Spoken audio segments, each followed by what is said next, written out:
Welcome, everyone, to the Union Federation podcast here on the Fandom Podcast Network, where we discuss both Star Trek and the Orville. I'm going to be your captain. My name is Kevin, and this is Union Federation episode 198. And this is the last episode of our limited series discussing Star Trek Next Generation two-part episodes. We've already discussed each one in full detail. This is the final wrap-up episode. We're going to kind of look back at the IMDB ratings that inspired this podcast. We'll get into more of that later. And we're also going to be discussing our favorite non-TNG two-part episodes as well. So I'm going to like to introduce my crew.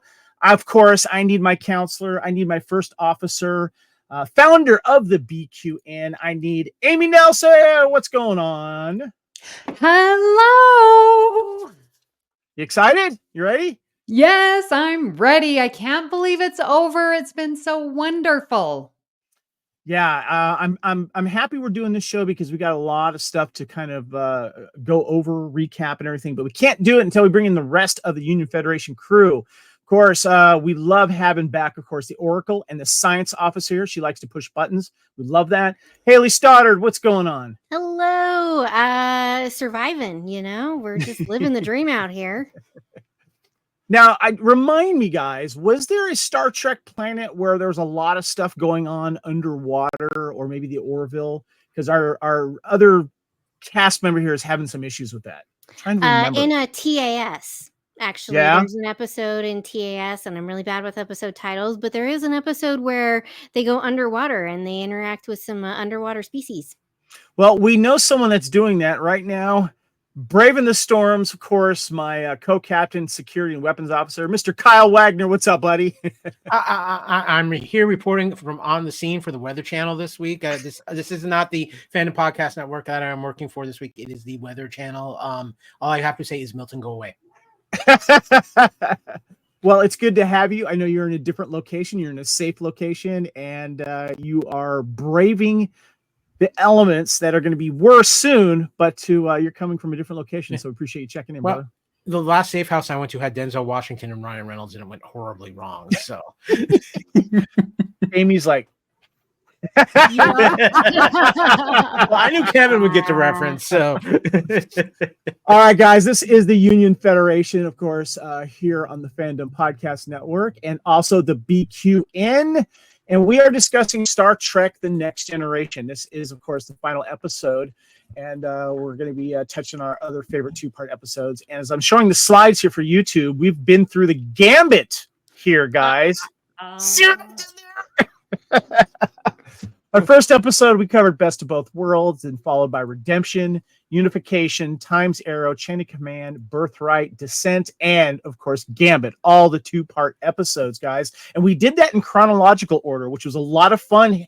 Amy, it was your suggestion instead of doing it by the article that inspired this podcast in the IMDB order, because that's what we're going to talk about this episode. So, yeah.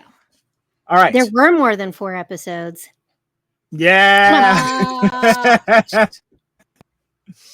All right. So, as I mentioned, we are, of course, have been covering all of the two-part episodes of Star Trek. And one of the fun things, too, is that we wanted to kind of dive back into our TNG fandom and the nostalgia, because it had been 30 years since we had new TNG air. It was 30 years ago in 1994, where we had the last episode of Star Trek: The Next Generation. So we thought we had a little fun and go back into it.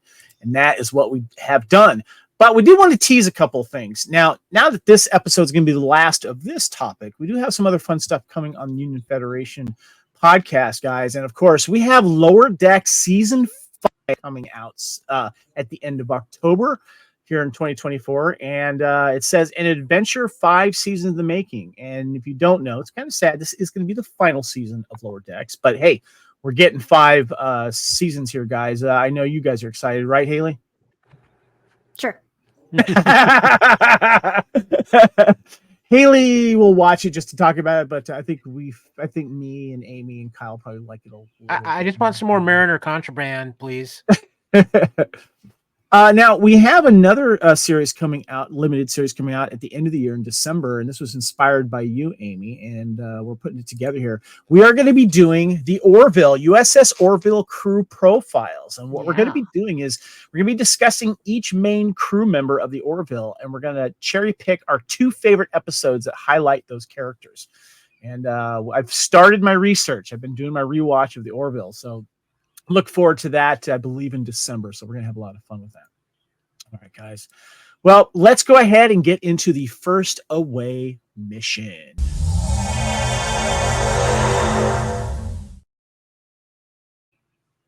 All right. So we are Star Trek The Next Generation, every 2-part episode. This is episode 198 of the Union Federation. And this all started from a really cool article from Screen Rant by Dalton Norman, published April 30th, 2022. And first of all, I just want to say thank you very much, Dalton. This is was a fun thing to do. And if you ever hear this or see this, thank you, because we had a lot of fun going back and reliving our nostalgia for TNG. And he did say whether it was gripping tales of the Borg invasion or Worf's personal journey within the Klingon society, the 2-part episodes in TNG were often some of the most exciting of the entire series. Although all the 2-part episodes are memorable in their own right, some garnered much higher scores on IMDb. So I wanted to, as I mentioned earlier, Amy, we started this chronologically here, and I thought that was a lot of fun. And you'd made some points about how it was kind of a nice way to revisit TNG's kind of shining moments, because they became events, right? Mm-hmm. Yeah. And then having them, and you could pick out the connective tissues that I missed. And I've been watching this for obviously however long this is. And I want to point out I'm wearing my 30 TNG shirt. So if you're watching on YouTube, I just had to wear that for this little anniversary. But yeah, like pulling the strings of the character arcs going through, starting, with Best of Both Worlds and ending up with Gambit, like you really got to see what I feel like the writers and the important issues, because we all know Star Trek talks about life, and we got to see those important issues through the 90s discussed through these 2-parters. Hey, I want to get your thoughts on that, revisiting these 2-parters, and because these became events, I feel like, and we've touched on this, we think TNG kind of not cornered the market of 2-part episodes, but really showed how to do it well. Well, and I think really, if I've heard other people talk about this, where, the Best of Both Worlds kind of was the tipping point. Like there really was, there was cliffhangers, but there wasn't 2-part episodes where you had a story continue. And so other shows actors have talked about like a nod to this, where this really did kind of kick it off and start it. And I think TNG did a wonderful job in creating these 2-part episodes, making you, again, we all watched this when it was just on television. So by golly, you had to wait a week, for the next part to come out. And I think I love that you can stream stuff and just go and watch and watch and watch and watch. And we all do that. But I really do miss this notion of you had to wait, and that, created that tension for you in these stories where maybe not necessarily the entire thing was suspenseful and intense, but it created that tension within yourself of like, oh, what's going to happen? I have to tune in because I have to hear the rest of the story. And I really miss that about television. Yeah, that's a great point. Kyle, what did revisiting these 2-part episodes mean to you? It's interesting because Haley actually hit on a point, because we've been doing Time Warp and we've been talking, especially in 1984, a lot about television in 84. Oh, yeah. You didn't have the 2-parters even then. Now you had the cliffhangers, but they weren't necessarily a 2-part episode. It was just a season finale, and the next season dealt with it maybe over 3 or 4 episodes, like Who Shot JR on Dallas or something like that. Star Trek Next Generation was the first one I really, truly remember as far as a primetime television show doing 2-part episodes like this, whether they left it off as a cliffhanger, a mid-season cliffhanger, and I really think it did set the precedent for that as well. And I think it's something we've lost, not only because, Haley, you talked about binging, but just because we have these seasons that are so short now, that are only 6 to 10 episodes.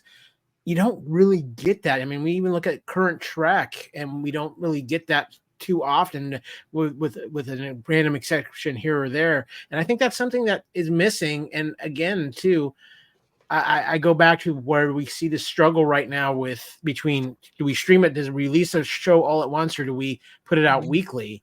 And I think that two-part, having that weekly and being something to draw people in, really made for water cooler talk and things of that nature. And Kevin, we talk about this all the time on Culture Clash. You know, what was the last water cooler show everybody was talking about? And it's usually either Walking Dead or Game of Thrones. There hasn't been one in a while that is like that water cooler comes out weekly that we talk about.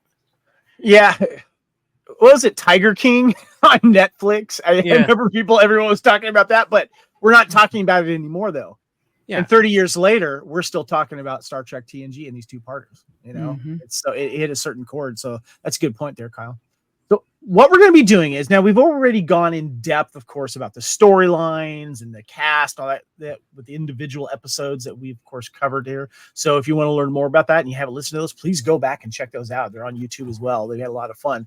But the one thing that we're doing on this episode is we're going to be talking about the IMDB ratings, because this is where things started. And instead of going in chronological order, we're actually going to start from the lowest rated one, and that's it. That would be, of course, at number 8, because there was 8 episodes, and then we're going to go down all the way up to number 1.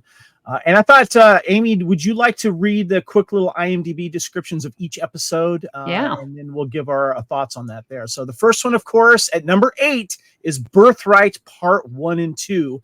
Go ahead and give us a little quick synopsis of Part 1 and 2 there, please. All right, so this is a mid-season, just to let you know. And while visiting Deep Space Nine, if you remember, a Uridian tells Worf his father lives, and a discharge from an alien device puts Data in a dream state where he meets his own father. All right. Did you want me to read the second one too? Yeah, go ahead and read the second one. Okay, we'll do that for all of them, just so we have, we'll get right through here. Good. And in part 2, in seeking his father, Worf discovers a prisoner of war camp that has evolved into a Klingon/Romulan haven, an Eden where Worf becomes their serpent. That's an interesting good point. That's a good way to put it. Okay, so this is where we're going to have we're going to talk about our own rating that we give it. And we did it in the same rating from 1 to 10. And of course, we did points on them as well. And the original rating for Birthright Part 1 and 2. And by the way, these were back in 2022. Some of the ratings changed, but only slight. So it wasn't like a big deal. But Birthright Part 1 and 2 is rated, Part 1 was 7.5 and 7.3. There was a 1-point change in that.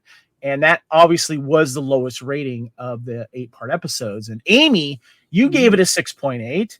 Kyle, you gave it a 6.0. I gave it a 6.4, and Haley, you gave it a 6.8. So let's go ahead and start with you, Haley. Do you stand by your rating, or would you change it? No, I stand by it. Okay. All right. What about you, Amy? Would you stand by your rating there? Yeah. No. I think that I do need to change it, because I have had time to really consider. And both of you, Kyle and Kevin, made such good points that I don't know for some reason why I just never even considered. So I actually do want to lower mine to a 6.5. A 6.5. Okay. Closer to you, Kevin. Yeah. All right. So that is for Birthright. Gotcha. Okay. Kyle, do you stand at your rating of 6.0? You were the lowest, by the way. Yeah, I do. I feel like Birthright really missed the mark on a lot of things, and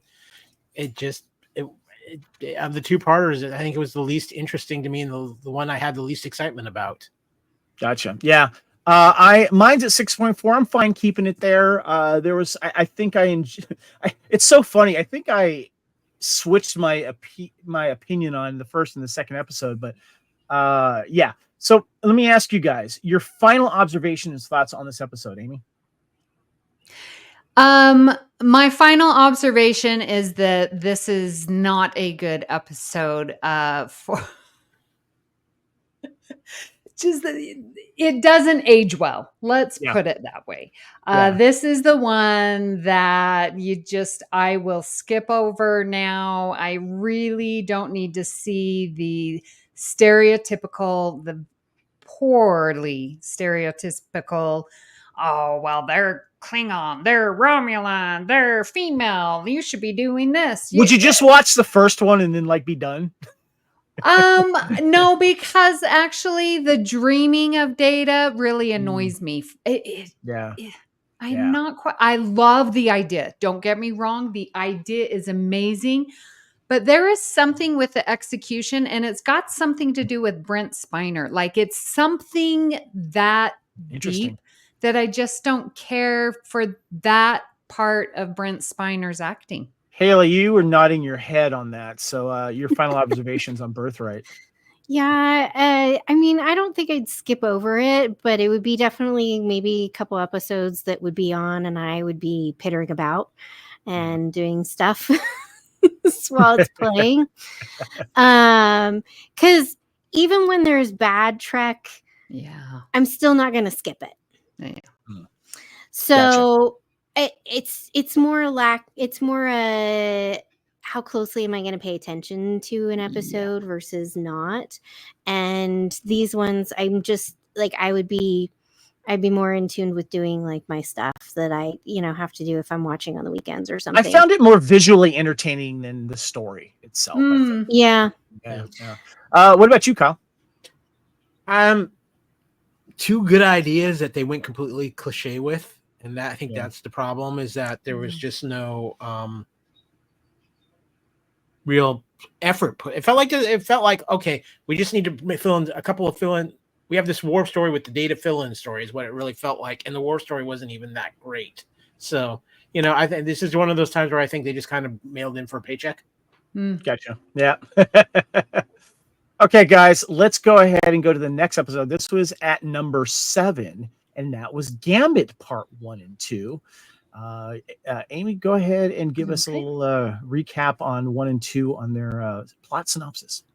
So I'm not sure if this is a trend, but this is also a mid-season 2-parter, starting low. So maybe it really is better at the end of the season.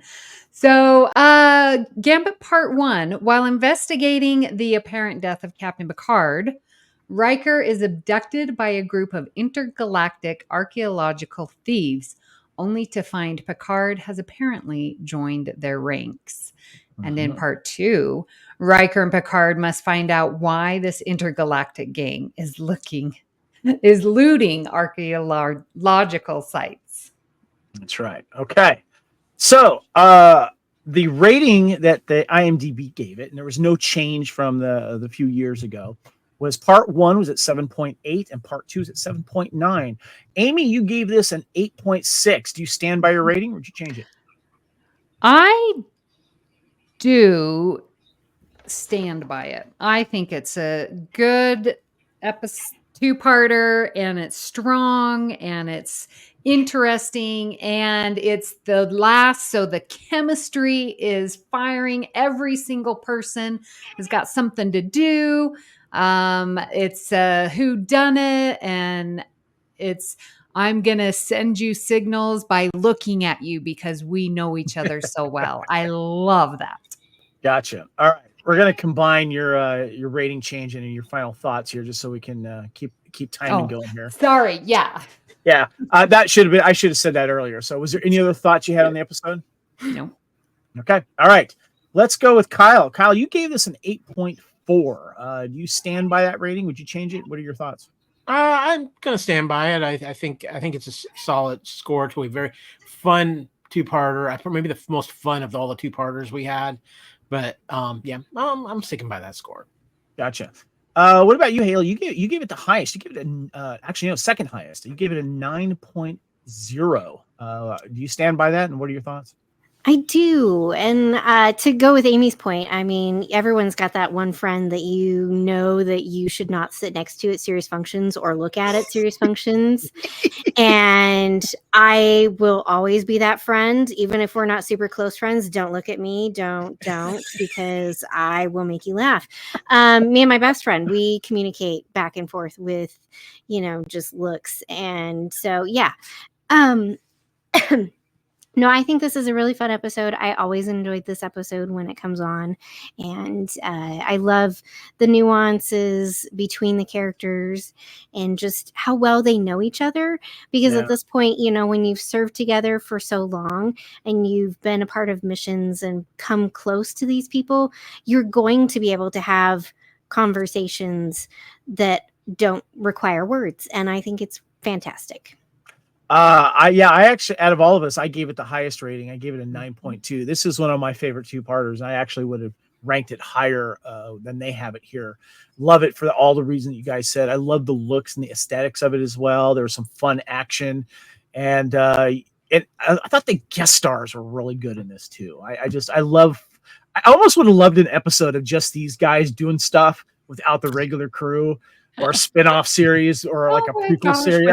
Out the regular. That would have been interesting. I'm just saying. So yeah. Kevin, I just want to throw this out too. When Patrick Stewart and Jonathan Frakes read the script, it's like, we get to abuse each other for 2 full episodes. This is gonna be fun. We get to knock each other around. Yeah. So okay. So Kevin, do you stand by that? It sounds like you want to bump it up. I was considering it, but no, I'm happy with where it's at. Okay. All right. It's tempting, but I'm happy with my rating. I think it's good. Okay. Yeah. All right, so guys, we're now at number 6, and we have Descent Part 1 and 2. And so go ahead and give us Part 1 and 2 of the episode synopsis, please, Amy.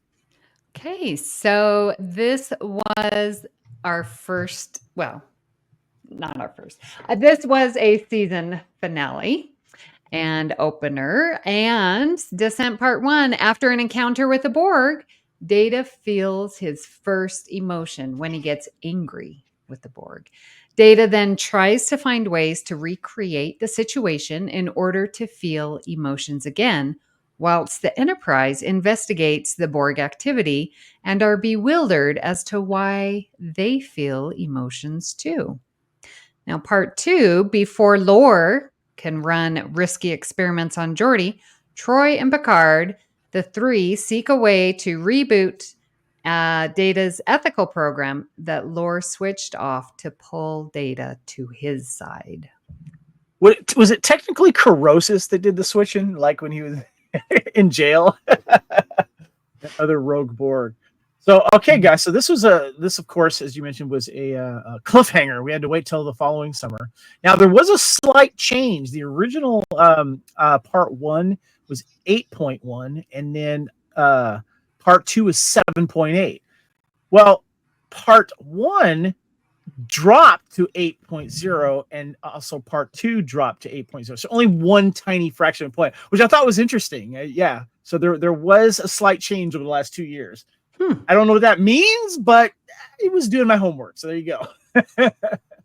Kyle, let's start with you here. You gave this an 8.2, which we've all rated this higher than they gave it, except for Amy. We'll get to that in a second. But Kyle, do you stand by your rating at 8.2? And what are your final thoughts on this?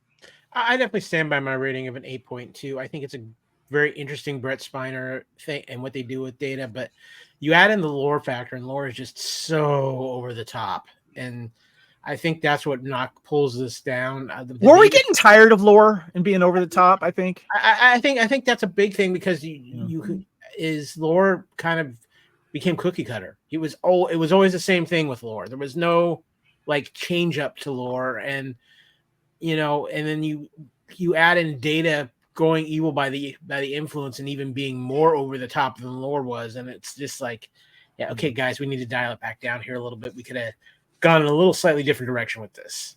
Yeah. Haley, what about you? You gave it the highest rating from all of us. You gave it an 8.9. Do you stand by that rating? Would you change it? And what are your thoughts? I definitely stand by my rating for sure. Mm-hmm. And And I'm gonna bring up some pointers and maybe change some of y'all's minds. So yes, at this point, Lore and his behaviors are probably kind of obnoxious, but at the same time, if we take it at the juxtaposition of Data, and Data is trying to learn to be human, he just doesn't have the emotions, right? Lore is a child of but he's got the emotions, right? So he's never really sat down and not been the way he's been. And so for him to be over the top and kind of conniving and all this, he's trying to navigate the world and the universe and how he fits into it just as much as Data is.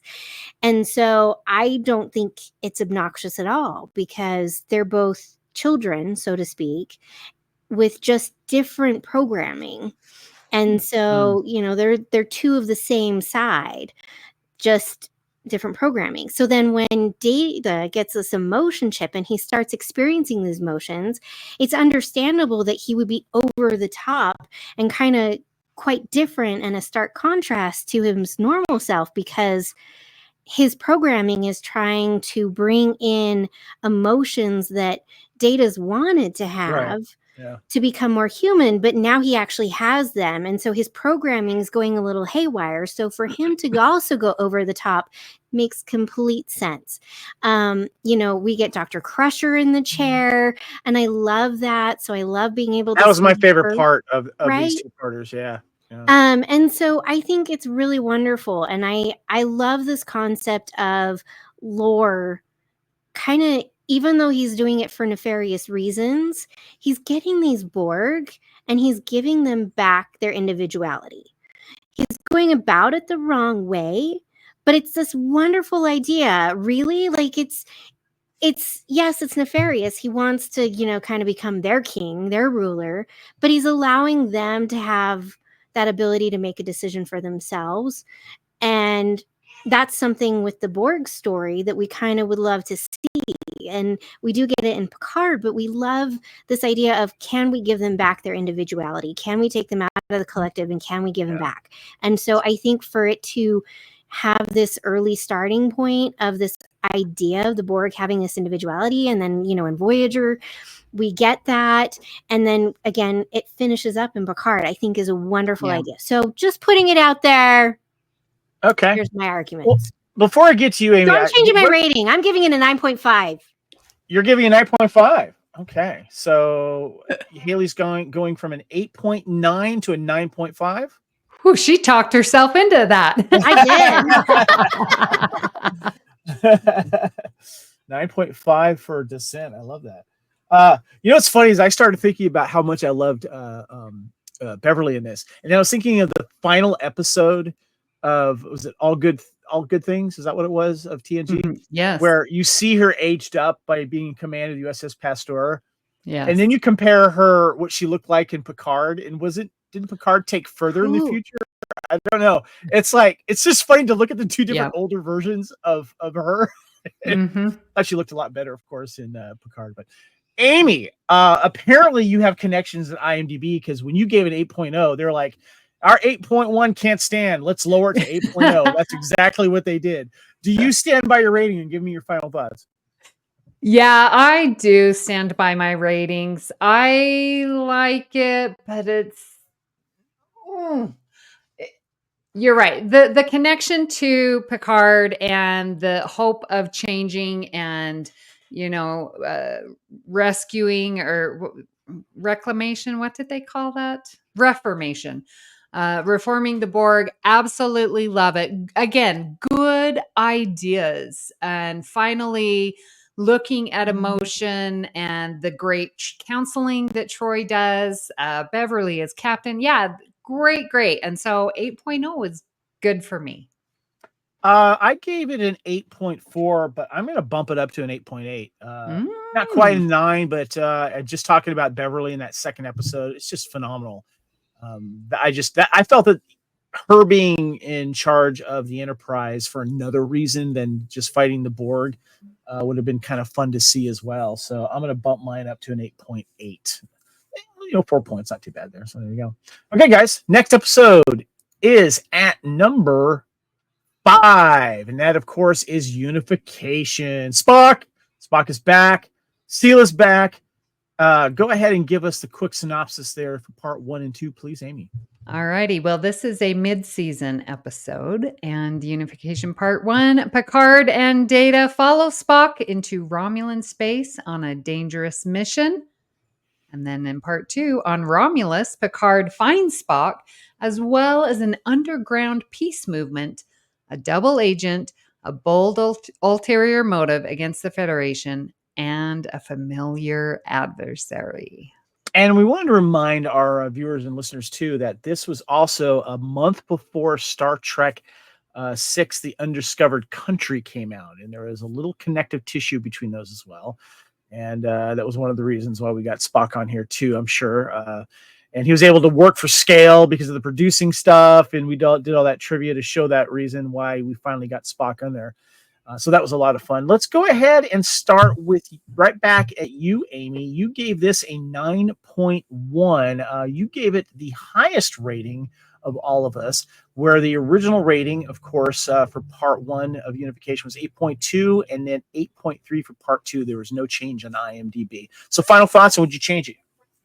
I am not changing this. It is high as I'm looking at the numbers, but I love this. Again, with this idea, as Haley was talking about previously with Descent, like the idea of finding the connective tissues and overcoming your hatred of a species and finding that commonalities and peace. Like, come on, let's just be peaceful. And getting Leonard Nimoy, come on.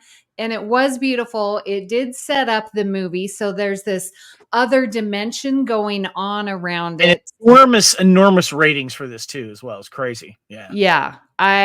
Unification. And then we get also a Unification 3 and Discovery, and bringing that in where we get to see them finally united. Oh, it's beautiful. So I stand by it.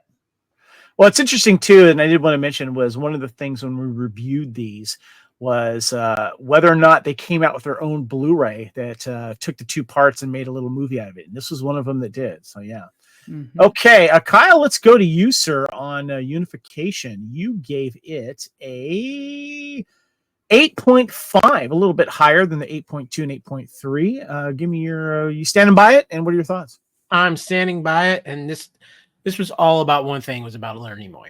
It was about Leonard Nimoy coming on Next Generation, giving his true stamp of approval to Next Generation, seeing those moments between him and Picard were what everybody had been wanting for a very long time. And again, but it's also taking place right after the death of Gene Roddenberry as well. So this was a really emotional time for Trek fans, and to get this and have Undiscovered Country and the tie-ins to that. Maybe not the best of stories at times in this episode, but it's so made up for just by the moments that you have, and having Leonard Nimoy back on your Star Trek screen. Yeah, it makes everything with this 2-part episodes. Good point. All right. Hey, Haley, you gave it a 7.8. This is the lowest rating between all of us here. So got to ask you, do you stand by it? And what are your thoughts and why? I do stand by it. I do love the story, and getting to see, Picard and Spock talking, I think is something that's, wonderful. I could have a whole episode of just their discourse, honestly, between the two of them, with Picard being so philosophical. So, but unfortunately, the Sela just, I can't do it. Not a fan of Sela. Every time. I just yeah. I like her in this one. Huh? I like her in this one than the other one. So yeah, for me, it really is just that it shouldn't exist. But that's just anyway. It's fine. I want to give a shout out to Sarah Woloski from Skywalking Through Neverland. She guested on an episode and she gave her rankings on some of these and she gave it 8.2. I was just remembering, okay, so I gave it an 8.8. I'm going to stand by it. I think that's a good rating for it for me personally, for the reasons why you guys did. I think I kind of enjoyed the first part more than the second part, though. It was just fun to see Data and Picard dress up as Romulans. And did they make good Romulans? I was just having a flashback to the Deep Space Nine episode where several of the crew members dressed up as Klingon, to do their secret mission. And I just remember Sisko made a great Klingon, but O'Brien was horrible. It was not a good Klingon. I just thought that was really, really funny. So there you go. Odo was probably worse than O'Brien. Yeah. I don't know. For some reason, though, O'Brien just stood out. I was like, you're bad, dude. You're bad. All right, guys. The next one is at number 4. We had a little bit of fun time traveling here, and that is Time's Arrow Part 1 and 2.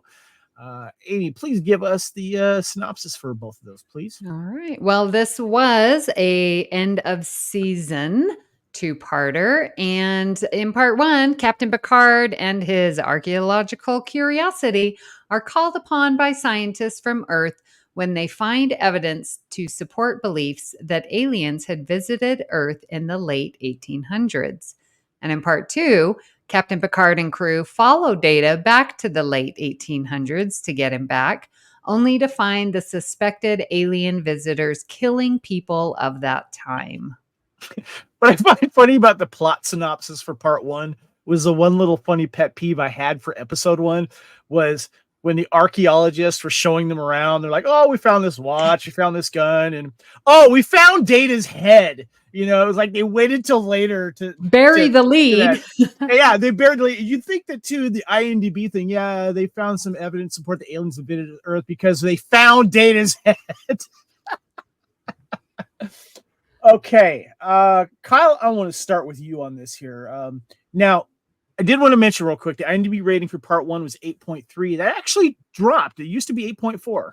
8.2 for the second part, no change there. Kyle, you gave an 8.7. You changing it, and what are your final thoughts?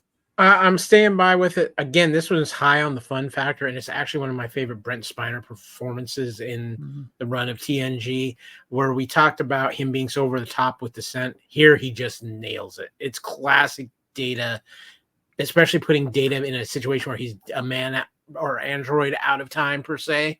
It just works so well. The Whoopi Goldberg shines in these 2-parters, too, and the Mark Twain thing is just fun. They just have fun with it. It's a great performance by the actor. I'm a Mark Twain fan. I enjoyed that. It's just everything about this 2-parter.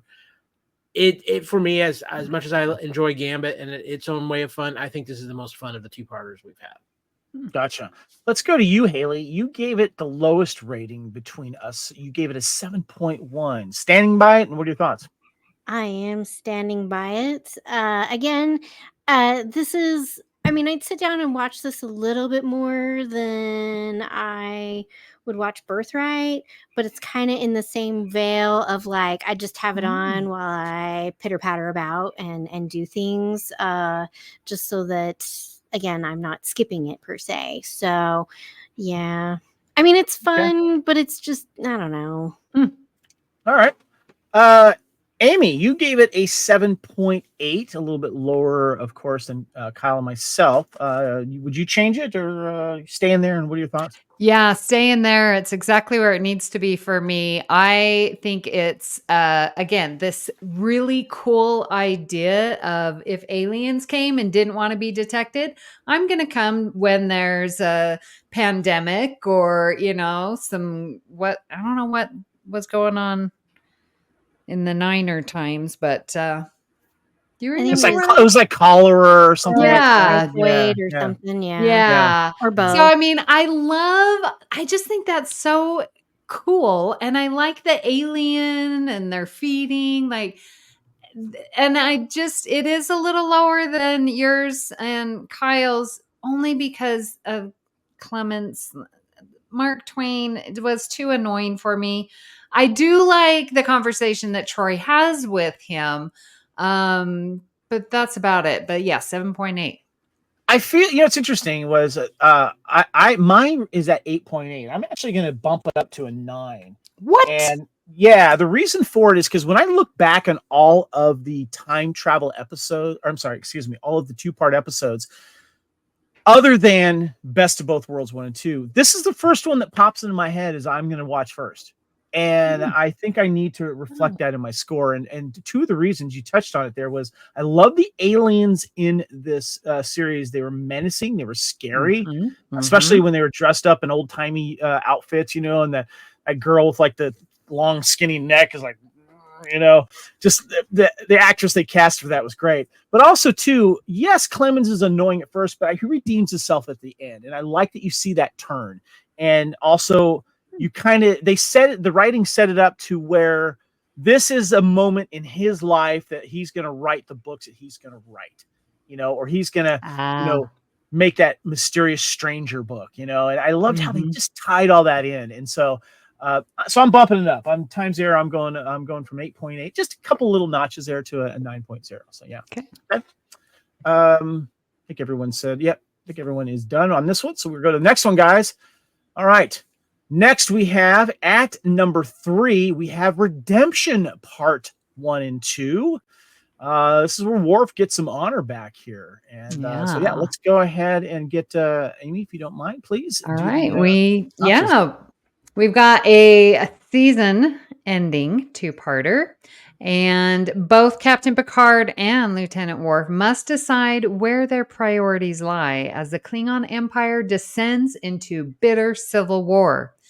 As Worf fights in the Klingon Civil War, Captain Picard and his crew must stop the Romulans from helping their pawns achieve victory. This was one of the 2-parters that got its own Blu-ray special edition. I talked about that, and I kind of wish Time Zero would have gotten it. But, oh well. But for this one, we had a rating of IMDb on part 1 was 8.4, and part 2 was also 8.4. There was no change there. So let's go to you, Haley. You gave it the lowest rating from all of us. You give it an 8.0. Do you stand by it? What are your thoughts? Yeah, because I'm going to raise it up. I'm going to bump it up to an 8.5. 8.5. Why are you going up a full half a point on Redemption? Well, and thinking about it more and remembering, I really enjoyed these episodes that we get kind of more of this Klingon culture. This was our first exposure to the Klingons outside of TOS, where they were our enemies. And so it was these interactions and getting to see them. And now that I'm thinking more of these episodes, I really did enjoy them. I would watch these ones more just for that aspect. And I love, Picard's relationship with Worf and how he develops it in this episode more so, and it comes later on, with him being his Chadich and helping him and that kind of stuff. And I'm going up. Okay, cool. Plus we get Gowron. Yeah, I forgot to mention, by the way, another reason why I liked Time Zero is because it has time travel. So there you go. Kyle, let's go to you. You gave Redemption part 1 and 2 an 8.9. You gave it the highest of all of us. Do you stand by that? What are your thoughts? I definitely stand by the highest.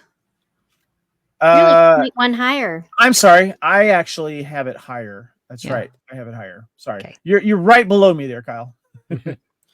I definitely stand by where I rated it. Worf, more than any other character, I think, in Next Generation, is the biggest boom or bust character when it comes to centric stories around a character. Either top of the line, amazing performances by Michael Dorn, or you get something like Birthright. And it does. There seems to be no middle ground when it comes to Worf. Or you get the episodes where he's a horrible father, Yeah. Middle ground when it comes to Worf. At least on his DS or on his TNG run. But when they hit it out of the park with Worf, they hit it out of the park with Worf. And this 2-parter did it. This is one of the most intriguing and fascinating Klingon stories in history of Star Trek, in my opinion. And just the emotions involved with this, seeing sides of Worf as he's really dealing with his human his human heritage and his Klingon heritage, and finding a balance between that and Starfleet as well throughout the whole run of this, and just the whole political aspects of the Klingon Empire at this point. It's all just so fascinating, and it's so interesting to play out. And it's one of those ones from the moment it starts to the moment it ends, it keeps you fully enthralled in the storyline. That was the reason why I have rated this the highest between us four. Is that mine's at a 9.0. I love the Klingon culture that they showcased in TNG, and I really felt that Next Generation took extra special care with showcasing the relationship between the Klingon Empire and the Federation. And we had some wonderful Klingon characters, whether it was Gowron or the B'Etor and Lursa and everyone. It's just, and this was a defining moment for Worf. You know, we were waiting for this to happen because of what happened in earlier episodes of Klingon stuff. So yeah, that's where I stand by my 9.0. All right. Okay, guys, the next one we have here, we're getting that. Hey, what? Don't skip I haven't been. Oh, darn it. I forgot Amy. I am so bad. I'm a horrible host. Sorry. Because I do not stand by my rating of an 8.8. Ooh, okay, hold on. You said 8.8. Yeah, so Yeah. you don't, huh? Okay. Why? No, I don't. In part because I need to bump it up. I just remembered, yes, all that Klingonness and the whole story of Worf losing his family name, you know, exiled from the Klingon High Council, blah, blah, blah. And then finally getting this redemption. So I'm bumping it up, Kevin. I'm going to join you at 9.0. Ooh, the 9.0 club. Now, because Yes. I accidentally passed you up, you can knock my personal rating down if you'd like to. 9.0 club for redemption. Love it. Yeah. Yeah. Okay, great. Okay. All right, I'm not forgetting anybody. We're off to the next one. Here we go. Okay. All right. Next is at number 2. Highest ranking on IMDb is Chain of Command, part 1 and 2. Of course, guys. There are 4 lights, and of course, everyone's favorite fill-in captain, Jericho. All right, Amy, go ahead and give us the little quick plot synopsis there for 1 and 2. Okay, so this is a mid-season 2-parter, and Picard is replaced as captain of the Enterprise. So he, Lieutenant Worf, and Dr. Crusher go on a top-secret mission into Cardassian space. Meanwhile, his replacement, Captain Jellicoe, meets his new command with some resistance from the crew. And in part 2, while the humorless Captain Jellicoe leads the effort to prevent a Cardassian invasion, Picard is captured and tortured by a ruthless interrogator in an attempt to break him.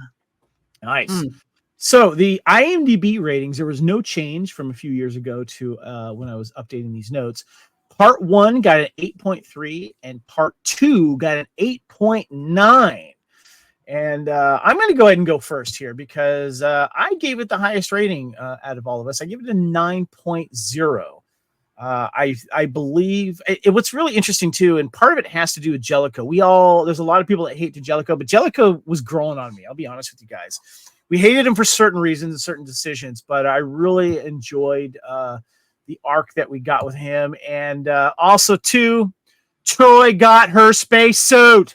So we have to thank Jellicoe for that. But of course, the wonderful acting of Sir Patrick Stewart going through his horrific torture was just absolutely amazing. I'm going to keep it in a 9.0. I'll stand by that. But Amy, I'm going to go right back to you so I don't forget you this time. You gave it an 8.8. No. No? No. Did I get it wrong? Yeah.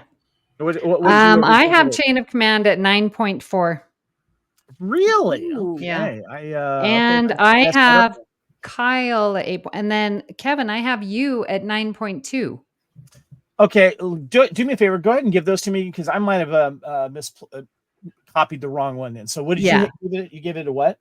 I have 9.4. Okay. And you have 9.2. All right. 9.2. Okay. And then what did Kyle have? At 8.9. And then what did Haley have? With that. I didn't get that one. Haley, I have an 8.0. Okay.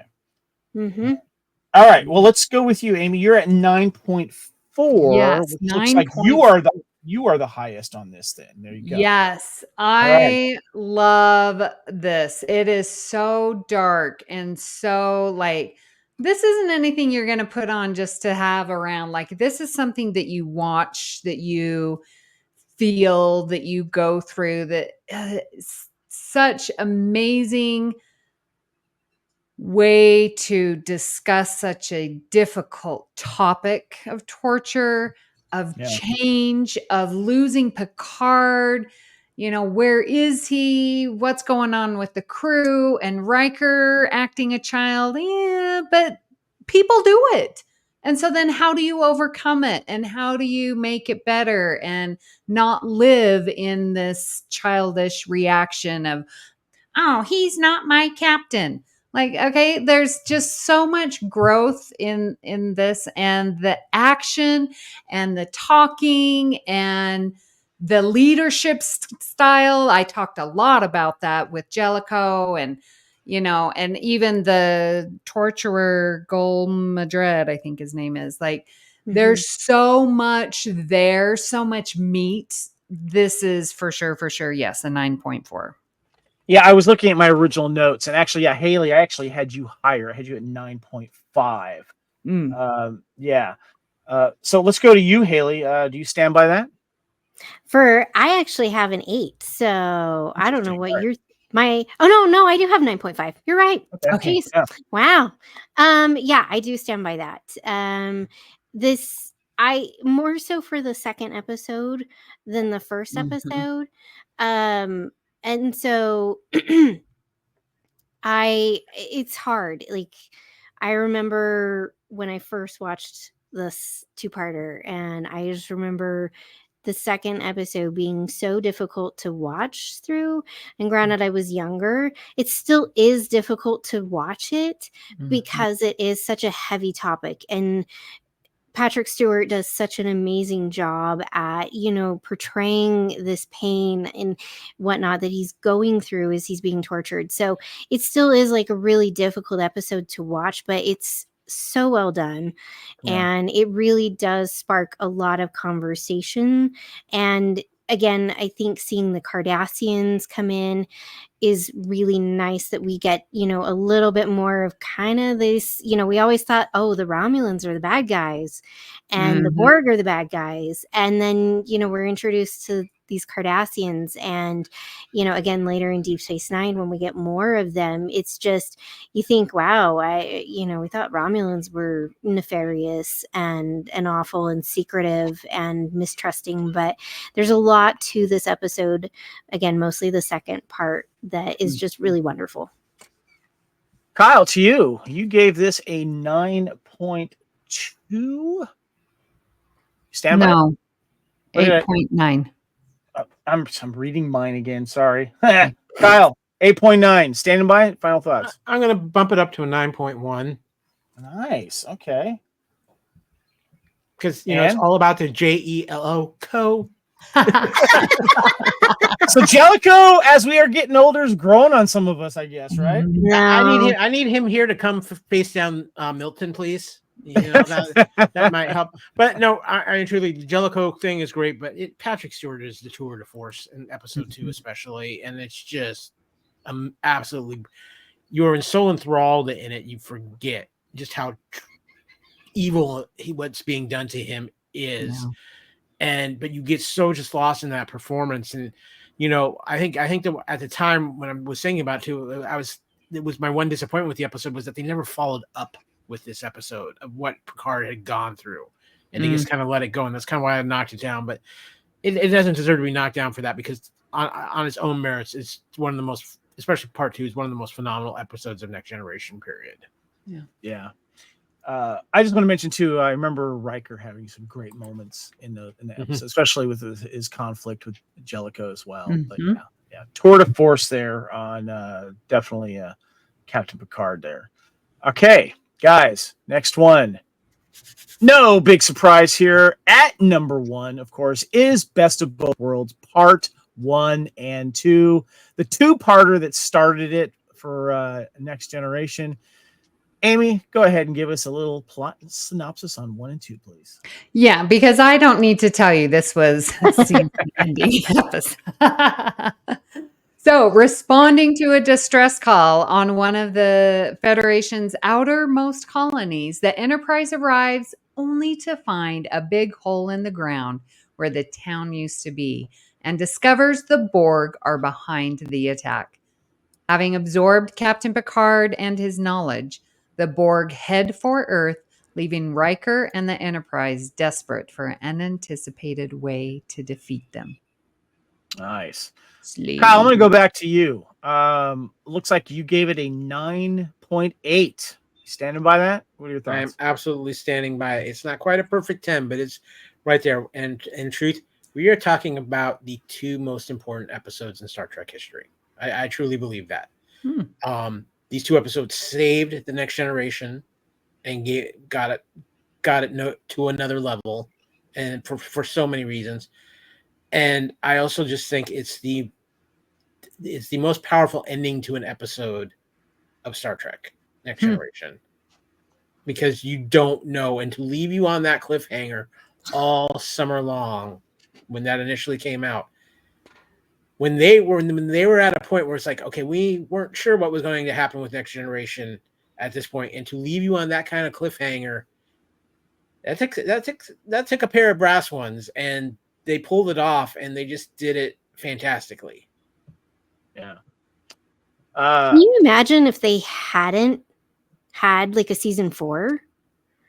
Like we'd all be like, what happened?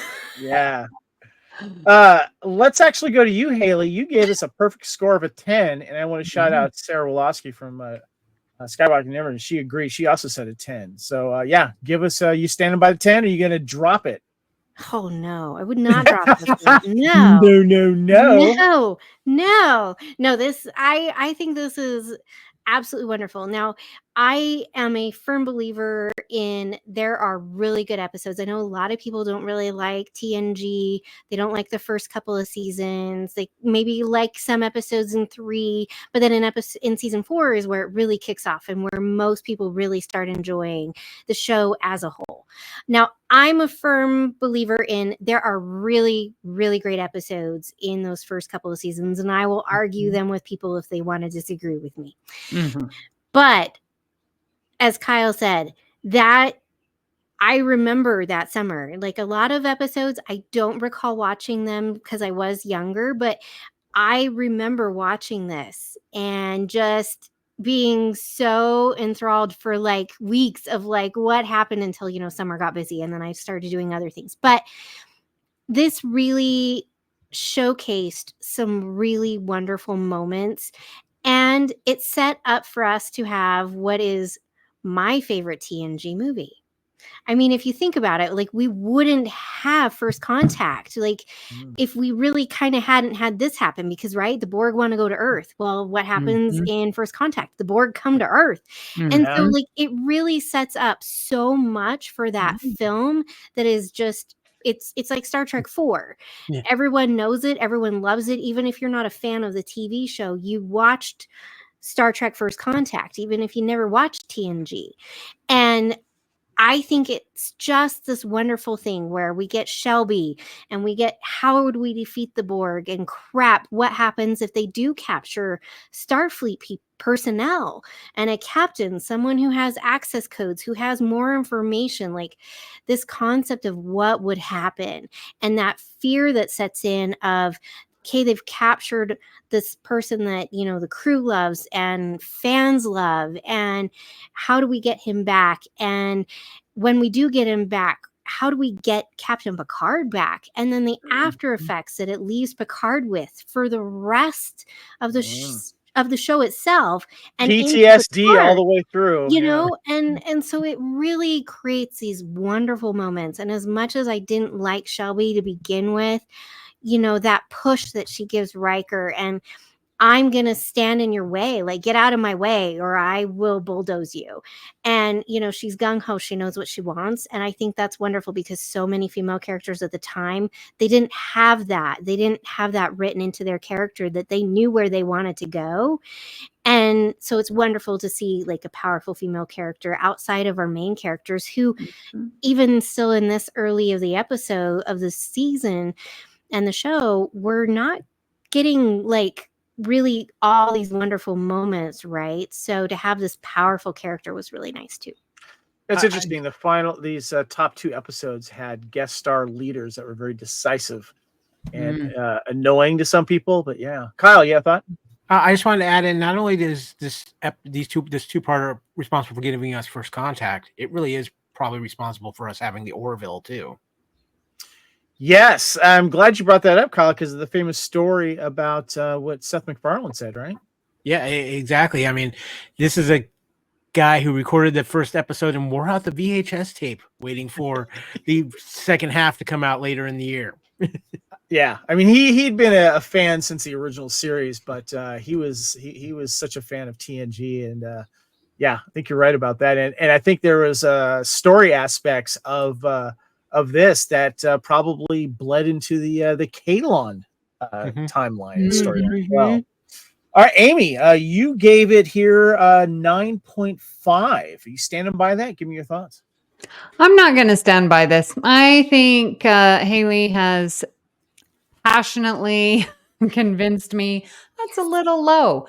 So I would like to bump that up, please, to going to join you again, Kevin, at 9.7. I'm liking your scores. 9.7. Yeah. All right. I'm liking it. Okay. You want to give reasons why, or just because what Amy said or what Haley said? Yeah, Haley. I'm good with that. She made a case. Yep, she did. Absolutely. Thank you. Thank you. Do I need to check Haley for some mind control? I know, right?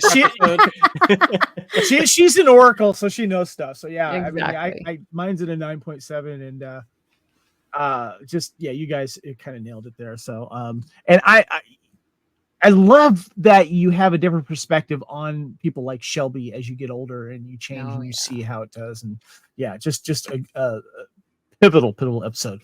Okay, guys, so there we go. That is it. That is the IMDb ratings and Best of Both Worlds. Again, real quick, part 1 was 9.3 and at 9.2 for the second one. Amy, you bumped yours up to 9.7. Kyle, you stayed at what, 9? Did you bump yours up, or you kept yours at 9.8? I was at 9.7, and of course Haley was perfect, and Sarah gave it, our guest star, she gave it a 10 as well. So there you go. Okay, guys. Well, we have one more thing to do. We promised. We're going to be talking about the other 2-part episodes that we like that are not part of TNG. So let's go ahead and hit those.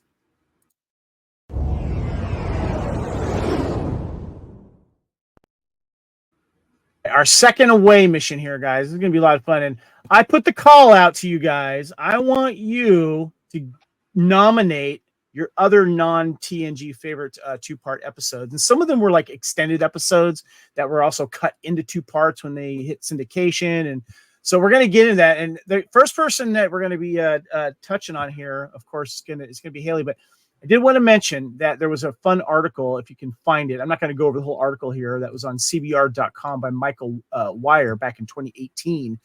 Star Trek's greatest episodic sagas ranked. And he goes into the full list of a lot of these 2-parters here and stuff. But I just want to give a shout out to that article because, Kyle, you found that for me. It helped me find some other great episodes to talk about and us to help make our picks. But we're going to go straight to Haley, the article, and, of course, Science Officer picks here. And your first one here, and I thought this was great. You went TOS, The Cage, part 1 and 2 here. Why did you pick The Cage? Why is this one of your favorites? Because I love Captain Pike. When I was watching TOS, first time running it through, and most people start where No Man Has Gone Before. We started at the cage, obviously. And so I really loved this concept, and I loved this crew. I love these actors. This being held prisoner and tested by aliens that have this power to project an illusion onto you, right? Is really kind of fascinating. And so I just love this episode. I think they are wonderful. Great intros to this new show called Star Trek. And what is this about? Started the trend here, just saying. Yeah. Yeah. I mean, here we are, how many years later, decades later, and we still have this crazy show on called Star Trek. Yeah. And there's all these episodes. So yeah. Now, in the essence of time, guys, I'm going to go ahead and let each one of us go to each episode they like. If you guys want to pipe in on these that aren't your picks, feel free, just raise your hand and I'll let you come in real quick. But I want to get through these here, not because we don't like them, but we got a lot to cover. I just have one real quick thing to say. Yeah. Haley, are you part of the group that wants to just usually put an Anson Mount as Pike in these episodes just because? Captain Shiny Pants. Oh, you beat me to it, Kyle. Darn it. So next we have Menagerie Part 1 and 2. Good choices that you chose here. Back to TOS. Haley, your thoughts? Yeah. So again, this is Captain Pike. Like, I know everyone loves Captain Kirk. My kiddo, TOS is her favorite. But I really loved this story because, we get to see this later in Discovery, right? Where Captain Pike, he gets to see what happens to him. So this is the precursor to that. And so, it's also interesting to see Spock. He kidnaps a disabled Captain Pike here, Yeah, but he's not kidnapping him so much as he is helping Captain Pike. Because Captain Pike was his first captain. He hijacks the Enterprise. Yeah, I know, it's great. And it's Spock. You wouldn't think that he would be the one doing it. Plus, we get the dress uniforms. Yeah. So we get to see the dress uniforms with the cool little, different lapel things. And we get to see the Telosians again. And it's this lovely story of taking Captain Pike back so that he can live, even though it's an illusion, it's not real. This time he knows it's not real and he's choosing to live in it. And I think that's a beautiful story. Nice. Yeah, good choice.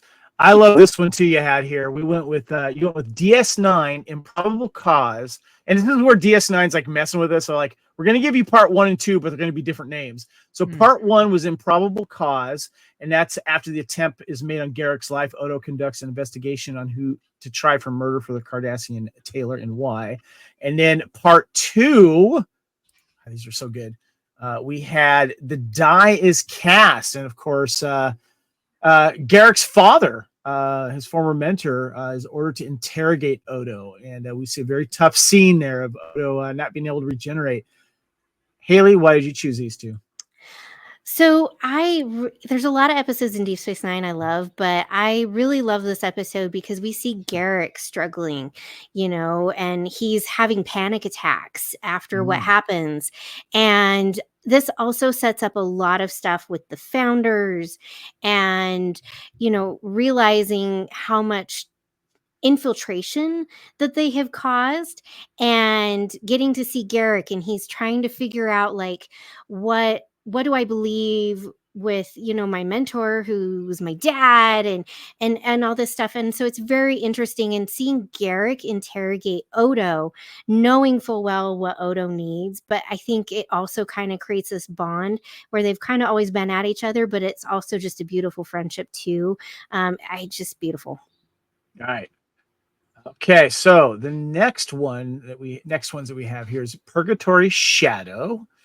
That was part 1, and then part 2 we had, what is it? By Inferno's Light. Yeah, this is more Garrick Gamma Quadrant shenanigans going on. Dominion invasion fleet captured, Worf and Bashir and Martok. Yeah. So this I'm glad you said this. This actually was one of my favorites. So go ahead. Yeah. So yeah, in the first one, Garrick's he's thinking Auburn Tane is still alive because he gets this Coda's message. So he and Worf, they go out to find him, and then they find this Dominion fleet, right, that's going to attack the quadrant. Well, then they get kidnapped and they get taken prisoner and end up finding Bashir, who they think has been on Deep Space Nine, but then realize, he's a changeling. And then again, he's goo. Yeah. And, this torture, and then Martok, and then realizing, Martok is the one that was, replaced, not Galron, because they thought it was Galron. And, we talked about the episode. Is this the one where they meet the Breen, like that's Yeah. in jail with them? Yeah. Yeah. So there's a Breen that's in there with them, that's a prisoner. But this happens, you brought up, O'Brien being an ugly Klingon. Yeah. This is after. So this is when they realize it wasn't, it's not Galron, it's Martok who was replaced. And why would you think it was Martok? You wouldn't think it was Martok. But then again, we get Garrick, and he's got to go in the wall, and they're trying to escape. And that's, causing Garrick to have some panic attacks, and the fighting that they, are forced to do to, stay alive and all that. It's just very interesting. And great point. And by the way, the next one, Amy, you rose your hand up about this one as well. So I want you guys to both speak on this, if I remember correctly. If I didn't, that's okay. Next is Voyager's The Killing Game, Season 4. This is where Voyager's captured, and the use of their holodeck is used by the Herodian to recreate Nazi Germany. And Killing Game Part 1 and 2. I love this 2-part episode too. But Haley, why did you choose this one? Yeah, so I love history, and I am really fascinated by World War II, mostly because of the psychological aspects of it. And so to get this in a Star Trek episode where, of all things, the Herodian pull out World War II is just really interesting. But I think that's also a reflection because we still have a lot of those concerns, and we can repeat these things again because of how we perceive differences. And so that concept is very interesting to me. But I also love these 2 episodes, because how the crew has to figure out and realize that, like, hey, we're in a holodeck. How do we get out of this situation? They become the resistance, like the French resistance in World War II. Yeah. It's also an interesting concept on the Herodian side, because they're bored with their typical way of like hunting prey, that they realize they can use this holodeck and essentially turn the entire ship into all these different, types of situations and scenarios to hunt them. And it's just very, very interesting. They ended up getting their own holodeck device, I think, as a kind of yes, so that they don't get bored. It's just interesting, and that comes back later, if I remember correctly. But Amy, I want to get your thoughts too. Is this the first time we see our singing Borg? 7 of 9. Because she sings 4? in this. Yeah, I think so. Because she sings later. Yeah. That's later. Yeah, The Killing Game, when you asked us to do, other 2-parters, I'm like, oh my gosh, because Kevin, you and I, we just know TNG. Like right. So I'm like, oh, what's that World War II one? Voyager. And it seemed like I remembered most of the Voyager ones. Not so much the Deep Space Nine ones for weird. But I love the Herodian are trying to find an alternative so that they're not actually going to hurt living beings. Like, they want to use the hollow whatever, for fun and to sharpen and not actually kill people. So I loved that twist on it, but very menacing, and the whole fun that they had, and seeing Torres pregnant, just loved it, that they were embracing that, working it into the story. And 7 of 9, beautiful, of course. And I liked the twist of them losing their memory and then trying to figure things out, sort of that cause and effect. It's like, okay, how can we remember this, when we're taken out and then pushed back in? And that's an interesting part of that plot. Yeah. Yeah, and I like that we got to see different in part 1, you know, with the Janeway and the Klingons, like that was super fun too. So yeah, I like Kyle, I had a question for you about this episode. For the Hirogen who get bored of the way that they're hunting, maybe they should just called up the predators. You know, they know a little thing about hunting. What do you think?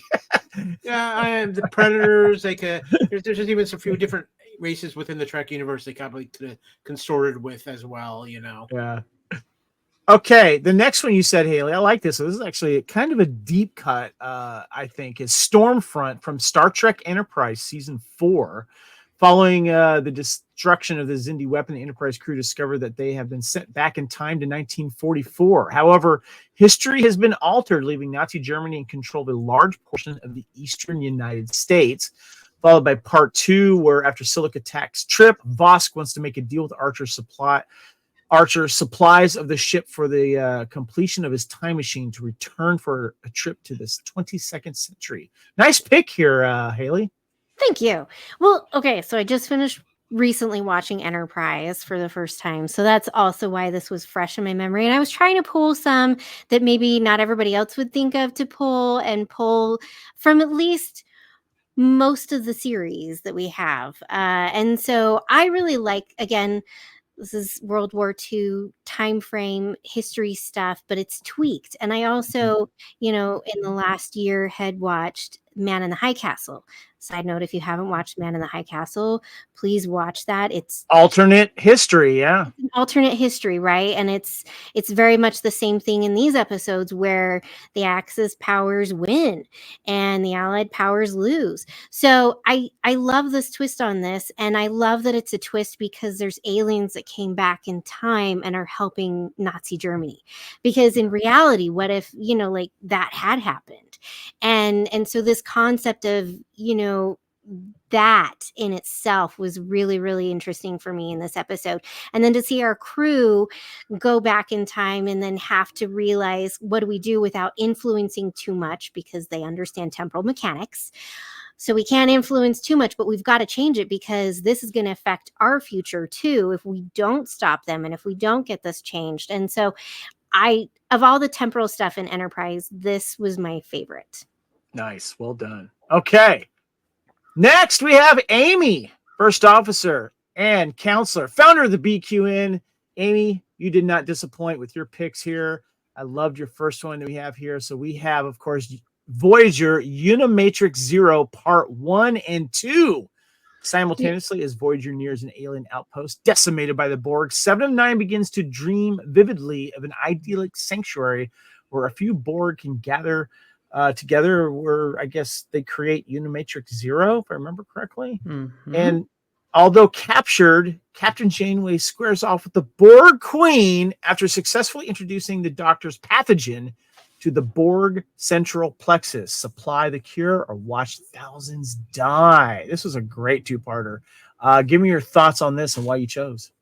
Yeah, this is how you do dreaming right, not in Birthright. This is how you do it. Sorry, 90s reference. Yeah. Plus, we get to see some characters Borgified, which is fun too. Yes, that is always fun. And there's a hot debate. Well, I don't know if it's too much of a debate of which Borg Queen is the best. Like, no, I accept both of them. Yeah. Here, Annie Wersching does a great job. Rest in peace, Annie Wersching. Yes, yes. She does great. And I love how they do this dream and this multi-individual subconscious that we can talk to. I think it's unique that the Borg have. And to use that in this real world is awesome. And Janeway is impressive. Like she takes the Borg Queen, like takes her on in a way that like Picard does it, but it's just different. I can't say better. It's I feel like she gets in the head. I feel like she gets in the head of the new queen a little bit. And that was kind of cool if I'm remembering that correctly. So yeah, that's a good choice. All right. Okay. Now, your next one I thought was interesting, and I'm going to have you explain yourself, Amy, but I love this. I love this idea of why you chose this. And you chose Star Trek Discovery, That Hope Is You. Now, there's a little interesting twist with how they handled this. So explain. Right. So I wanted to highlight this because That Hope Is You Part 1 is episode 1 of season 3. Now, I'm not the biggest fan of season 3, so don't at me at that. But why I wanted to bring this up is because episode 2 is not That Hope Is You Part 2. We get That Hope Is You Part 2 not until the end, which is episode 13. So I wanted to point this out. Number one, I think it's very creative to do a two-parter that's not right after, and that it's not a season cliffhanger. We get like the opposite of that. We get the season 1 cliffhanger, and then we have to wait 13 episodes to get the conclusion. Not really the same, but I like what they were doing with this two-parter, because I remember when we were podcasting about it, and we get the episodes released, the titles released to us, before, and we're, oh my gosh, where's part 2? What? It's not till episode 13. So I just thought it was unique and a creative way to do a two-parter that we've never seen before. And it gave me an option to showcase on the video just a picture of the Mancoon kitty. Was it Grudge? Is that the name of the cat? Grudge, yes. Anyway, great choice. I didn't remember that, so I'm glad you brought that to the table because that was very clever. So yeah. Okay. Since we're talking about two-parters, this is a unique way to do it. Okay. Now I just want to remind people these are our picks. There's some other ones that we haven't mentioned yet, but if there's some out there, please let us know the reason why you chose them. But Kyle, you're next, buddy. Yes, my co-captain, security, weapons officer. He gave me, and Kyle, you did not disappoint. You gave me some two good ones here. We're going to start with the first one here, which I like to call Star Trek Enterprise in a Crop Top Darkly, otherwise known as In a Mirror Darkly, Season 4 and A Mirror Darkly Part 2. Set in the dark and oppressive Mirror universe, Commander Archer leads a mutiny in a bold attempt to seize control of Advanced Starship, a vessel from the future that may be key to saving the Terran Empire. And then in Part 2, the Mirror Universe saga concludes as Archer declares himself captain of the formidable starship from the future, while the alien crew launch a rebellion in a desperate bid to keep him from achieving ultimate power. Kyle, why did you choose In a Mirror Darkly? And you went to Enterprise. It's great. The best Mirror Universe episode until they introduced Kelpian Helper.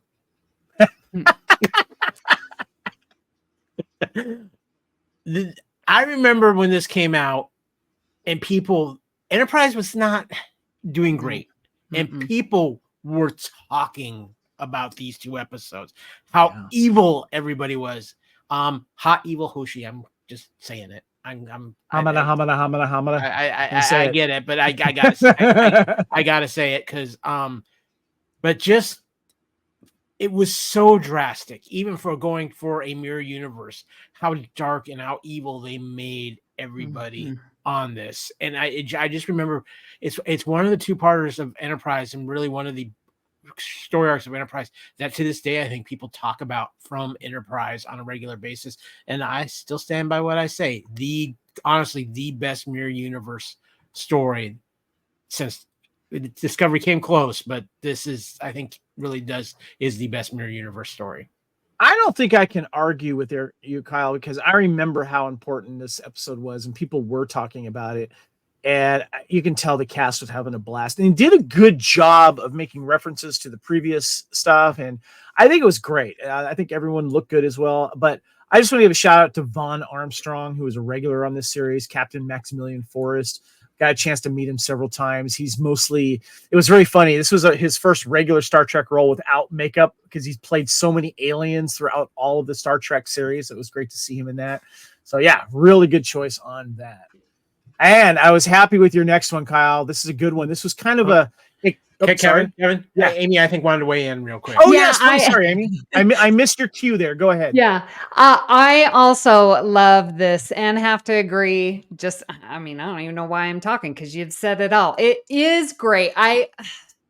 The mirror universe, like, yeah, TOS, I like it there in TOS. Deep Space Nine, but yeah, Enterprise did it right. They were dark. It was so good, great story, excellent acting. And it's a shame that we had that last. I sort of consider this the ending of Enterprise, just going out strong. Actually, Haley, I need to get your thoughts on this because you just recently did a rewatch. We're claiming it's the best version of any mirror universe out there. What say you?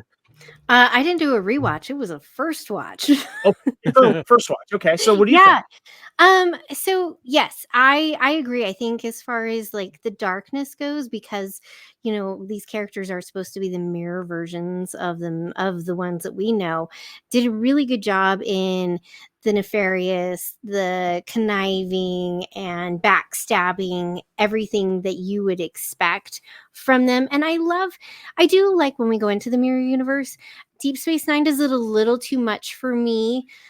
And so that's kind of where it kind of bugged me. Yeah. But I do love when we have like little bits, because we do get to see these other side of these characters and the potential, because again, there's that infinite diversity. And so there could be any infinite combinations of any of us at any time, because every choice we make creates a branch. Right. And where the other version of ourselves chose the other option, and then that just completely multiplies. So I think it is a really good episode. Again, TOS probably hands down is my favorite mirror episode. Hijinks ensues, obviously, because It's iconic. Yeah, it is, Mhm. but it's our characters.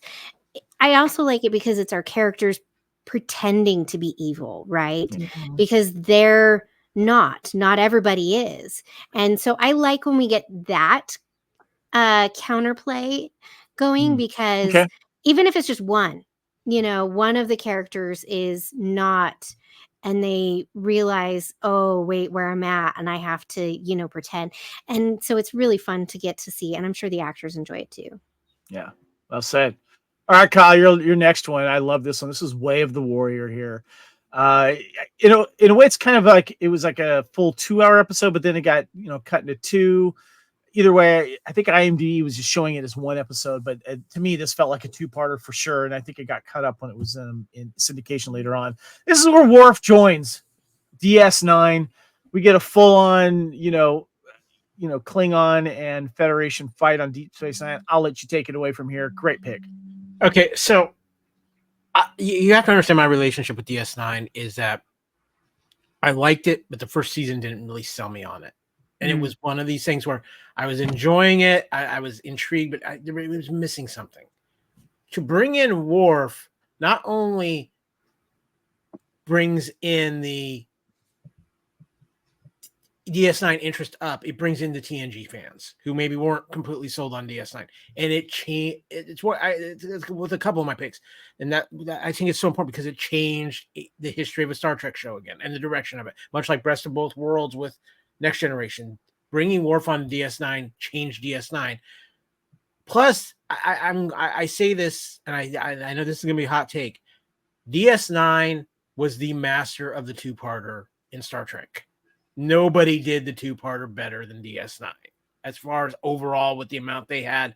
Because if you really think about it, the brilliance of DS9 is that it was a continuous story from season 1 through the final season. There was that undertone there. We didn't see it until we saw the whole thing play out. And then you go back and go, wow, they really were setting things up all the way back in season 1, which was something TNG didn't do because it was episodic.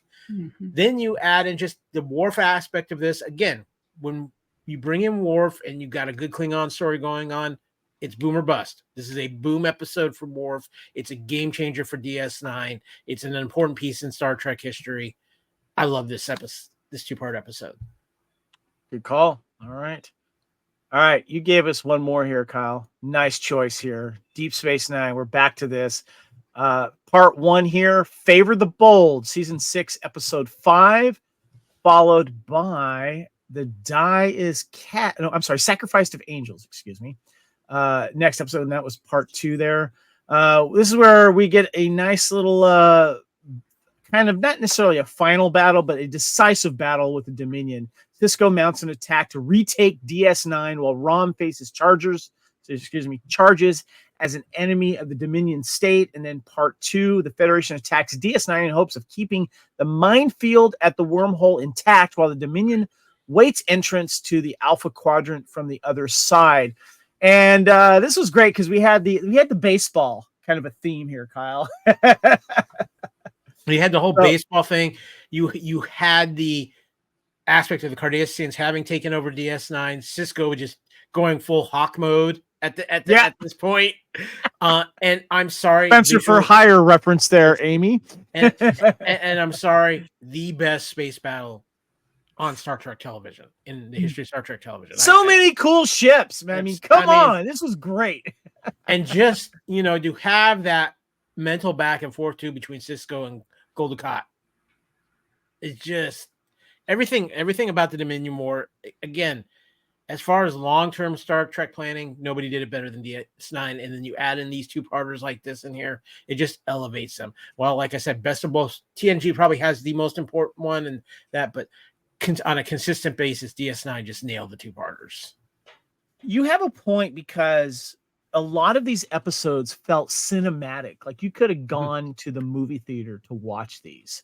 The way that these battles were filmed, that's what made the promenade on DS9 a great filming location as well. They did a really good set decoration on it, especially when it was occupied by the Dominion, or you go back in time and you see all this other stuff where they dress it up. But great choice. That was really, really a good one there. Yeah, I did have one. I did have one more, Kevin. Yes, I forgot about this one. Let's go ahead and get to this. You have Scorpion Part 1 and 2 about to enter Borg space. Voyager finds a threat so devastating that even the Borg cannot deal with it. And part 2 we have here. Voyager finds a solution to combat the invader of Borg space. All Captain Janeway asks is free passage through their territory, and Voyager will share their knowledge. There was a kick-ass new alien right there, Kyle. Yeah, we had that, but it brings up another point. As much as the Borg changed in DS and TNG with descent and things like that, no, I don't think any series changed the Borg more than Star Trek Voyager. And I think no series had more impact on the Borg than Star Trek Voyager. And then you also come back to important moments in Star Trek history, 7 of 9, Kevin. Yeah. This is our introduction to 7 of 9. And who knew how much that character would change Star Trek history and become such a invaluable part, or such a valuable part of an irreplaceable part of Star Trek history. This was at the end of season 3. Scorpion was season 3, episode 26. And then Scorpion Part 2 was season 4, episode 1. So yeah. This is a big deal. And it was species, is it 8472? Am I remembering that right? Yeah, I think, yep, 8472. By the way, one of the coolest action figures. I bought this like a little 2-pack, I think it was. And I don't know if I have it anymore, but I love that creature design. And they were just like Borg. Yeah. Aligning with, that's the best part. They're like, we don't know what to do either. Yeah. So they team up with the Borg, right? They're like, hey, we hate each other, but the enemy of my enemy, best friend or whatever. Yeah, so definitely. Okay, good choice there, Kyle. Well, this guy, that's me, Captain Union Federation. I have a couple picks, and as I mentioned, maybe teased, you guys had picked a couple of my favorites, but that I picked have a theme. What does Kyle like about Star Trek, guys? Time travel. Yay! Time travel. And of course, one of my favorites, and I think this is probably my favorite 2-part episode of all of them, to be honest with you, because it makes me feel at home. I thought it was a great, fun thing with a good bad guy. And this, of course, is Future's End, Season 3, Episode 8. Ed Begley Jr. is a bad guy, guys. And plus, we get the crew to come back to current day in the 90s, of course, LA area. It was great. Future's End Part 1, where a time ship from the future who tries to stop Voyager gets thrown with Voyager into the 20th century. His time ship is found in 1967, and Voyager discovers that the company that has benefited from his technology exists in 1996. And then Part 2, as a Voyager crew pit their 24th century technology against Starling's stolen 29th century technology, Chakotay and Torres fall into the hands of paranoid white supremacists. So there you go. And it's kind of silly, but I like it. I loved Ed Begley Jr. as a villain. I was a big fan of Sarah Silverman, who kind of plays the hippie girl with the car that helps the crew. And I had a lot of fun with this one. I don't know if you guys remember this one as well, but you got time travel, Kyle? Yeah, go ahead. A couple of things. One, I'm kind of concerned about the amount of Nazi and white supremacist talk that's been on this podcast in the last half an hour. But I know. Yeah. Between Sarah Silverman and Ed Begley Jr. and the fact they're driving around in a bug, this has Kevin Reitzel written all over it. Yes, it does. Yeah. I'd throw it there. It's I could watch this one over and over again. It's a lot of fun. Ed Begley Jr. is just great in this. I love that. So now the next one has a more of a serious tone to it, but it has time travel coming back to Earth, and that is Past Tense Part 1 and 2, Season 3, Episode 11 and 12. And let me go ahead and get the pictures up for Part 2 here. This was an interesting one here, guys. So Part 1 starts off as Cisco, Bashir, and Dax are accidentally sent to San Francisco in the 21st century due to a transporter malfunction and must figure out how to get back to return without changing the timeline. Part 2, the Bell Riots were a pivotal series of events on Earth that took place in September of 2024. Started in San Francisco's Sanctuary District A. They were named after the protest leader, Gabriel Bell, one of the most violent civil disturbances in all of American history. The riots and the subsequent crackdown resulted in deaths of hundreds of Sanctuary District residents. And what happens is the real Gabriel Bell dies a little too soon. So we have to have our own Captain Cisco take over the character of Gabriel Bell. And I absolutely loved this episode. Some great acting, of course, of all involved here. And we got a little, of course, made up history, but that was what really cool that added to the DS9 story. And whenever the Gabriel Bell stuff comes up in real life, it's always interesting to see that. But Cisco's forced, of course, take the place of this key historical figure. But I just thought it was kind of timely too, guys, that this takes place in September of 2024. And we started this podcast of this limited series in September of 2024. Yeah. No captain plays in the murky shades of gray like Benjamin Sisko. This is true. Good point. I thought Dax was great in this because she got lucky. She found a guy that was on the rich side of the the side of the city, was able to help her out, and she was able to get in some computer work and find help. And then but it got nasty. There was some nasty, people got killed in this. And I kind of have a feeling this was probably inspired by the Martin Luther King riots, and as well as several other riots that we've had in the past. And I liked how we had some really good dramatic reading in this. So yeah. All right, guys. So there we go. That is it. Union Federation Podcast. Let's go ahead and wrap this up.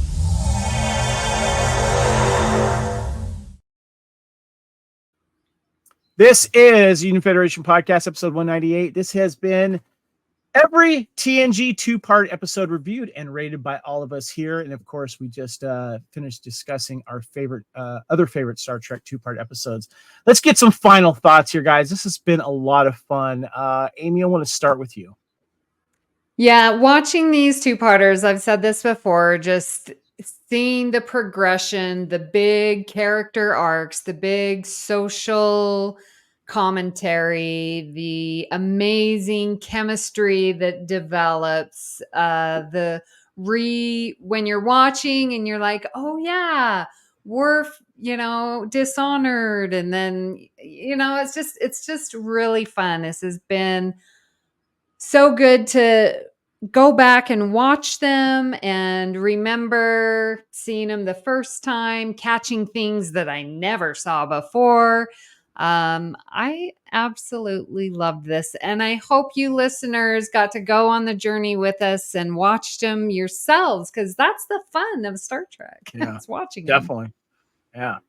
Haley, thank you for joining me on this mission here and revisiting TNG two-parters. Yes, it's definitely been fun to always talk TNG, but I think it is fun to remember like there's other two-parters out there, and if you haven't watched them, to watch them or rewatch them. If it's been a hot minute, and remember those other things too, because we wouldn't have had other stuff without them.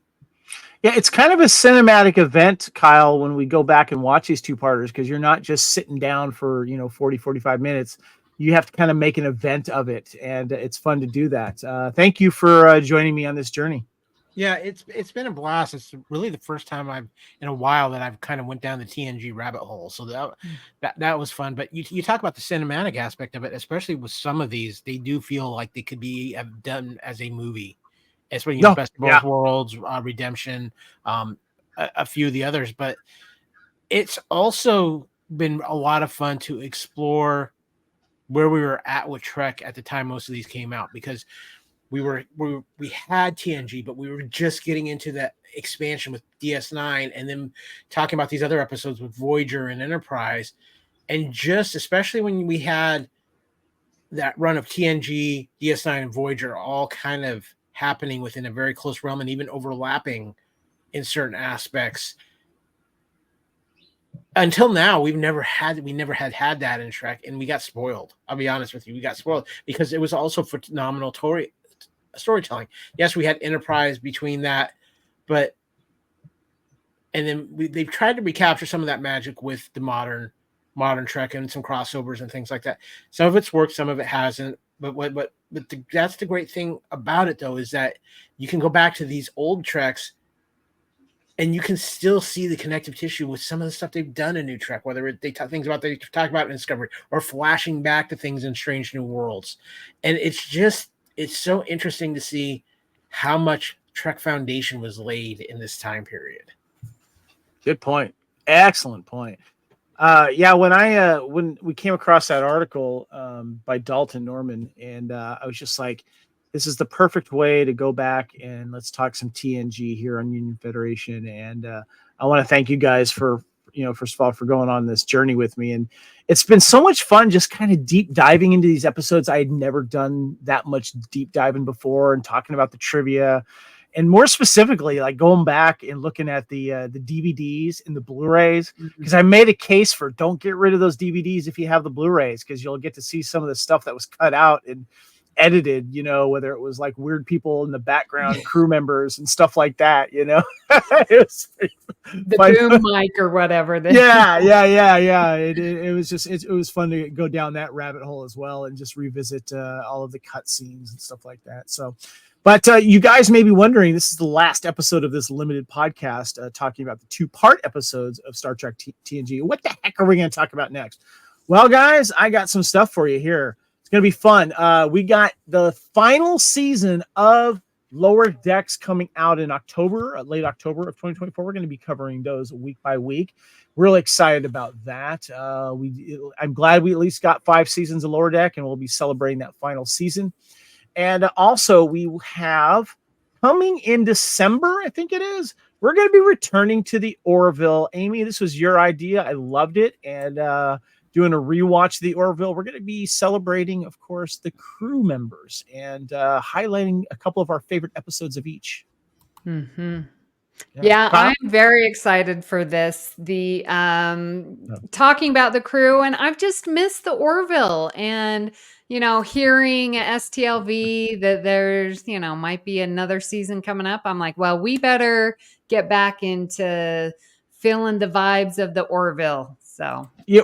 What's interesting too is when I was looking on IMDb, because I've been doing a rewatch of all the seasons. I'm on season 3 right now. is that there is space for a season 4. They have actually opened up a slot for season 4, so hopefully it will happen. Kyle, you had a comment? Well, I was just wondering, Kevin, too, when were you putting that episode of How to Properly Play Latchcom? Well, you know, when Amy and I, it's funny, you joke about that. That'll probably be mentioned, but we're going to be covering all of the main cast members, but then we're going to do a special episode at the end. We're going to talk about all of the special guest stars, the reoccurring characters, some of the A-list celebrities that came in for a hot second and left. And so we're going to have a lot of fun discussing those. But we wanted to highlight 2 episodes of each of our favorite of each character. And so I've done a lot of homework on that. One last question, Kevin.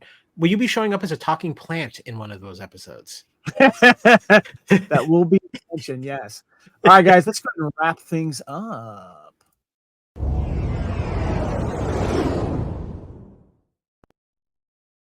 This is the Fandom Podcast Network and the BQN. Amy, what's happening over at the BQN, and tell us how we can reach you.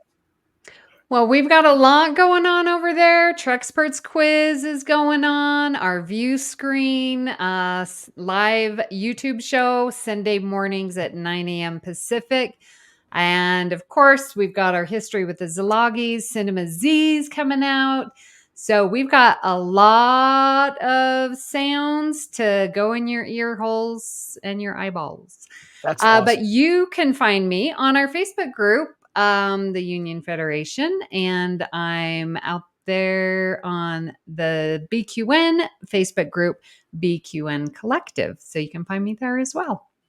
Very cool. Haley, what about you? Where can we find you? You can find me on Blue Sky and Instagram. I am at Trekkie01D. Awesome.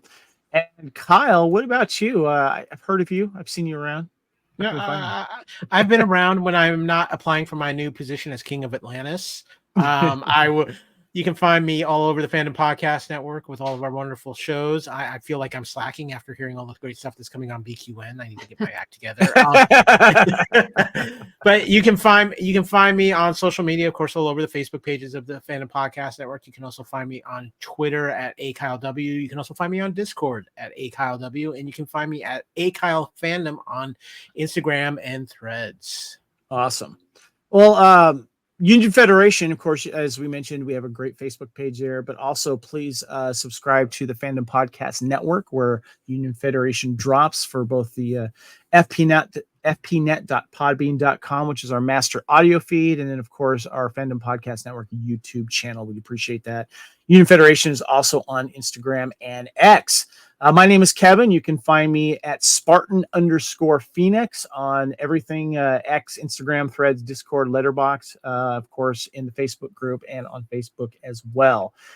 Guys, thank you so much for this journey. This was so much fun, and I'm looking forward to the podcast, talking, of course, some Lower Decks and some Orville. Yeah. And hope you guys enjoyed this. Please let us know if you've just joined us with this episode. Go back and watch and listen to the other ones. We had a lot of fun talking about this. So until next time on the Union Federation podcast, guys, we are without a doubt the weirdest ship in the fleet. So live long and prosper. See you guys next time.